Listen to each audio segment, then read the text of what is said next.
colegii noștri, partenerii din cadrul acestui proiect, de la Direcția Județeană pentru Tineret și Sport, domnul director Dan Silvian, însoțit de doamna inspector din cadrul aceleiași direcții. Permis să vin acolo în asta.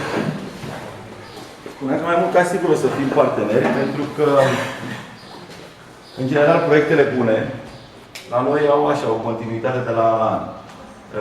Pentru noi este, practic, pentru prima oară când venim în Caracal, când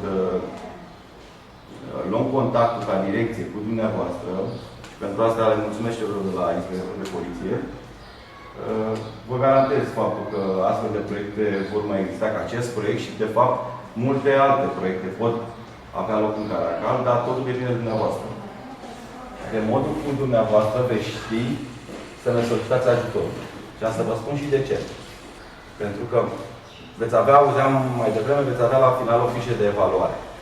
Eu la toate proiectele care le derulez în general, urmăresc un aspect, ca să-i provoc pe tineri să fie cei care vin cu soluții tot pentru tineri. Și m-ar bucura dacă aș vedea la dumneavoastră în acele fișe de evaluare pe care chiar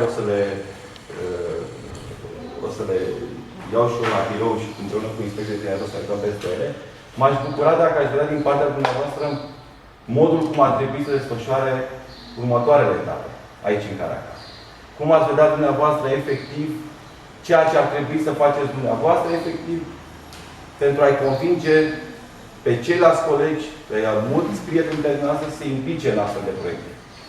Să se implice, să prevină, să atrageți dumneavoastră, că sunt convins că își cunoașteți amici, tineri, care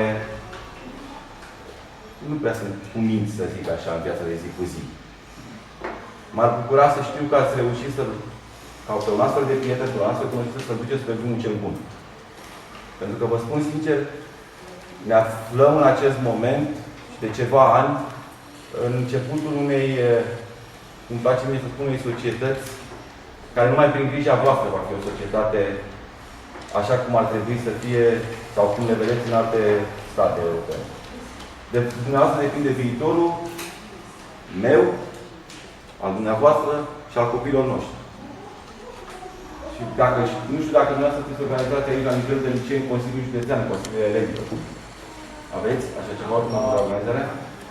Aveți? Cum? Da? Și aveți la nivelul întregului municipiu? Sau decât la nivel vital sau la nivel? La fiecare școală. Ar trebui să aibă Consiliu. Adică așa ne-a spus. Aveți un președinte pe Caracal? Ales din cei președinții celorlalte licee? Nu. Adică nu s-a discutat. V-aș recomanda să faceți acest lucru. Ne-ar fi mai ușor și nouă să lucrăm cu dumneavoastră și dumnealor și...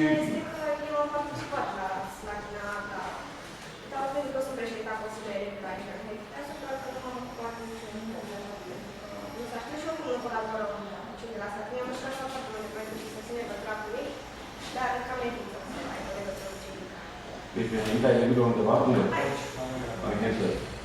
Și vrei să te implici? Bun. Ia numărul de telefon, Magda, și ții legătura cu Direcția Tineret. Da?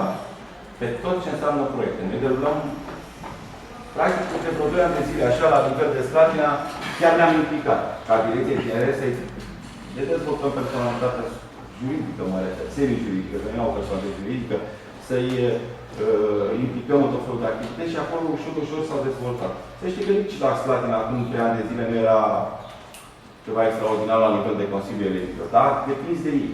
De-aia vă spun, noi nu avem ce să facem, decât să vă susținem. Dar susținem proiectele voastre. Eu sunt convins că dacă eu am o idee, și am o vârstă, da? Nu trebuie să între voi toată ziua ca să știu clar ceea ce vă doriți. Dar la dumneavoastră trebuie să vină toate aceste soluții pentru voi, bineînțeles. Dacă te-am observat, am văzut. Ești o persoană care vrei să te implici. Dai numărul de telefon și la toamnă, că la toamnă știu că sunt chiar alegeri, la nivel de fiecare școală. Vă o să ne sunați, vom veni aici și începem să discutăm. Voi veniți cu proiecte către noi. Voi veniți și ne propuneți. Vrem să facem următorul lucru. Că noi vă coordonăm acolo un pic parte și așa. Dar să știți că la stat am întâlnit proiecte frumoase și văd că aici, într-adevăr, e E o bază bună pentru următoarele proiecte. Și o să vedeți că o să colaborați și cu Slack. Ușor, ușor. Pentru că primul pas al direcției au fost proiectele locale. Acum urmează proiectele la nivel de județ. Asta înseamnă concursuri între licee. Între licee din județ. Care sunt frumoase, vă dezvoltă tuturor spiritul de competiție. Da? Nu că suntem noi împotriva lor sau nu, Doamne ferește, n-ai venit să competiție, dar că am făcut multe proiecte și chiar acum vorbeam ca un proiect de dezvoltare, a făcut ceva pe antidrog și împotriva violenței și plecăm de pe 28 până pe 4 iulie, dar plecăm din partea aparatului copiilor la dansul, secțiunea de dans. Bine, se desfășoară pentru că vedem ales domnișoara la sala. Am încercat să țin legătura cu ei, am împotriva acolo, dar ei nu au puterea de a spune punctul de vedere și dorința de a face ceva. Ok, bine că știm lucrul ăsta. Eu vă garantez că atât timp cât din partea voastră vin activități, dorința de a face ceva, la noi aveți toată susținerea. Și același lucru l-am văzut. Și la inspectoratul școlar am văzut. Și la inspectoratul de poliție județean. Se fac toate instituțiile. Ei la început spuneau la fel asta. Doamne, că suntem singuri, că nu știu ce să facem, că avem... Nu, i-am învățat și nu m-am dus eu cu ei, să știți, nici le-am spus de cât. Vă duceți, vă scrieți frumos în audiență, vă duceți un program la bine stabilit, explicați conducătorii de instituție ceea ce doriți să faceți, pentru că vă spun, sunteți bine, la vârsta asta nu vă refuză nimeni. Dar spun, depinde de voi. Nu avem puterea să schimbăm. Bineînțeles, dar puterea la voi. Voi veniți din urmă. Noi doar vă drumăm așa. Un pic, să spun. Vă susținem. Dar de voi depinde tot. Eu vă felicit pentru acțiune. Mulțumim. Vă urez în continuare desfășurare ușoară și excursie plăcută. Excursie plăcută. Bineînțeles. Exact. Da. Ne vă mulțumim. Vino puțin.